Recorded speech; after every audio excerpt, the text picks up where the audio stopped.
Mari belajar sambil bermain. Cerita Ande-Ande Lumut dari Jawa Timur. Suatu ketika, kerajaan Jenggala diserang oleh musuh. Ketika perang semakin sengit, permaisuri raja yang bernama Putri Dewi Sekartaji melarikan diri dan bersembunyi ke sebuah desa yang jauh dari Jenggala.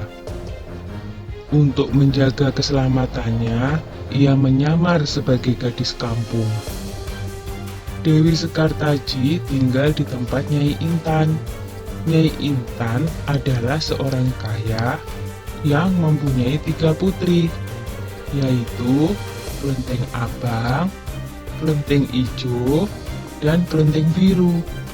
Oleh Nyai Intan, Dewi Sekartaji diangkat anak dan diberi nama Kelenteng Kuning.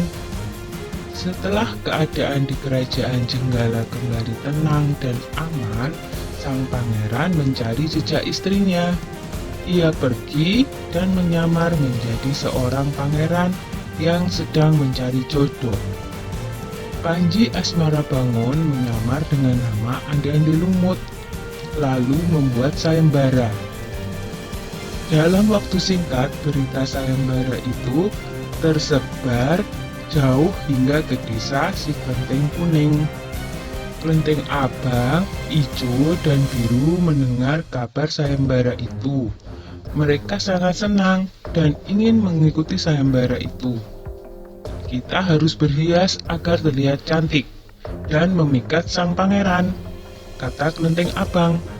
Benar sekali, kita akan memakai pakaian dan perhiasan yang paling bagus, kata Kelenteng Ijo. Hei Kelenteng Kuning, kamu tidak usah ikut sayembara ini, karena kamu tidak pantas mendapatkan pangeran. Lebih baik kamu mencuci baju di sungai, perintah Kelenteng Abang sinis. Ketika Kelenteng Kuning sedang mencuci di sungai, tiba-tiba seekor burung bangau datang menghampirinya. Anehnya, burung itu bisa berbicara, dan kedua kakinya menggenggam sebuah cambuk. Wahai Tuan Putri, pergilah ke desa Dadapan mengikuti sayembara itu. Di sana, Tuan Putri akan bertemu dengan Panji Asmarabangun. Bawalah cambuk ini, siapa tahu nanti dibutuhkan, ujar sang bangau sambil meletakkan cambuk itu di atas batu. Burung bangau itu lalu terbang ke angkasa dan menghilang sebelum Kelenteng Kuning menjawabnya. Kemudian Kelenteng Kuning kembali ke rumah dan berangkat menuju desa Dadapan. Sementara itu, di tepi sungai Bengawan Solo, ketika saudara dan ibu angkatnya bingung karena harus menyeberangi sungai, tetapi tidak ada perahu. Bagaimana cara kita menyeberang, Bu? Tanya Kelenteng Ijo dan saudarinya. Lalu mereka melihat seekor kepiting raksasa. Kepiting itu adalah Yuyu Kangkang, utusan Ande-Ande Lumut. Dia diutus menguji para peserta sayembara yang melewati sungai tersebut. Hai kepiting raksasa, maukah kau membantu kami menyeberang sungai? Pinta Kelenteng Abang. Yuyu Kangkang tertawa lebar. Hahaha, aku akan membantu kalian, tapi ada syaratnya, kata dia. Apapun syaratnya, kami bersedia. Yang penting kami bisa menyeberang, jawab Kelenteng Abang. Kalian harus menciumku, kata Yuyu Kangkang. Dan mereka pun bersedia memenuhi syarat si Yuyu Kangkang.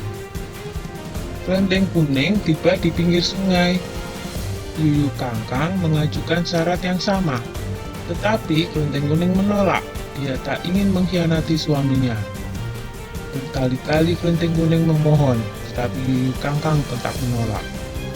Akhirnya Kelenteng Kuning memukulkan cambuknya ke sungai, dan seketika itu air sungai Bengawan Solo surut.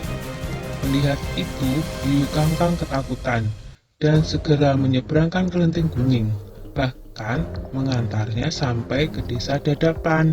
Sayembara pun dimulai. Secara bergiliran, Kelenteng Abang dan adik-adiknya menunjukkan kecantikan mereka di hadapan Ande-Ande Lumut.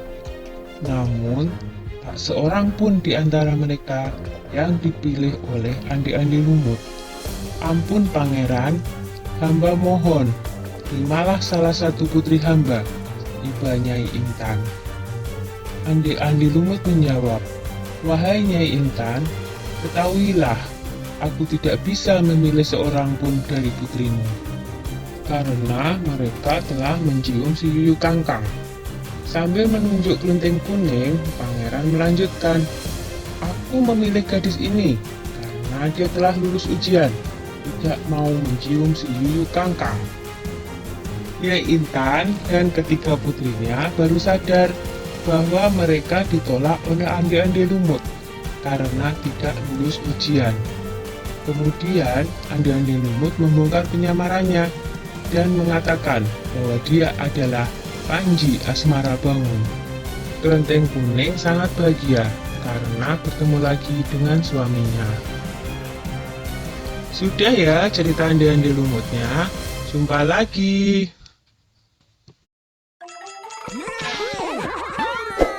Mari belajar sambil bermain.